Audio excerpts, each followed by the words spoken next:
Surprise. Happy birthday. Thank you so much. কিন্তু তোমরা কারা আর এতগুলো গিফটস? এই গিফটস গুলো আপনার বয়ফ্রেন্ড পাঠিয়েছে। আমার বয়ফ্রেন্ড? এক minute. Hello Rohan, thank you so much. কিন্তু কেন? তুমি যে আমাকে এতগুলো গিফটস পাঠিয়েছো তার জন্য। কিন্তু আমি তো কোনো গিফটস পাঠাইনি। কি সত্যি? তোমার মনে নেই যে আজকে আমার বার্থডে? হ্যাঁ হ্যাঁ মনে আছে, বিকালে দেখা করছি।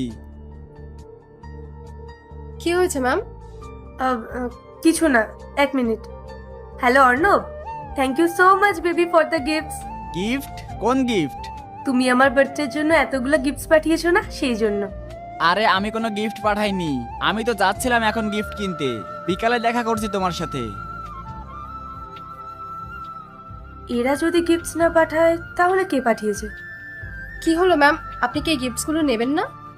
না না, নেব তো। বলো না গাইস, কে পাঠিয়েছে এই গিফটগুলো?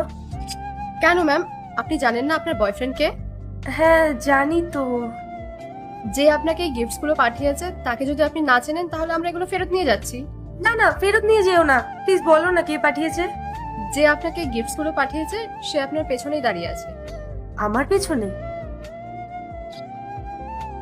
তার আগে দেখবো কারা শয়তানকে হারিয়ে আল্লাহকে ভালোবাসে। যারা আল্লাহকে ভালোবাসে ভিডিওতে লাইক করে চ্যানেলটাকে সাবস্ক্রাইব করে দাও। যারা শয়তানকে ভালোবাসো তাদেরকে ভিডিওতে লাইক সাবস্ক্রাইব কিছুই করতে হবে না, কমেন্ট করো আল্লাহু আকবার। রাহুল, তুমি তুমি এতগুলো গিফটস পাঠিয়েছো? Thank you so much. দাঁড়াও, কতগুলো বয়ফ্রেন্ড আছে তোমার? একজনই আছে, তুমিই তো। আমি? আমার তো লিস্টে নামই নাই। প্রথমে রুয়ান, তারপরে অর্ণ। আসলে রাহুল, ওরা না আমার এক্স। তাই আমি ভাবলাম ওরাই হয়তো আমাকে এসব গিফটস পাঠিয়েছে আমাকে ওদের লাইফে ফেরত নিয়ে যাওয়ার জন্য। ওই জন্যই আমি ওদেরকে কল করেছিলাম। তুমি তোমার এক্স রে বেবি বলে ডাকো? না মানে ওটা ভুল করে তাড়াহুড়োতে মুখ থেকে বেরিয়ে গেছিল। আমার তো মনে হয় তুমি এতগুলো বয়ফ্রেন্ড বানাইছো শুধু গিফটের জন্য। আর এরপর কি হয় দেখতে চাইলে পার্ট 2 লিখে কমেন্ট করো।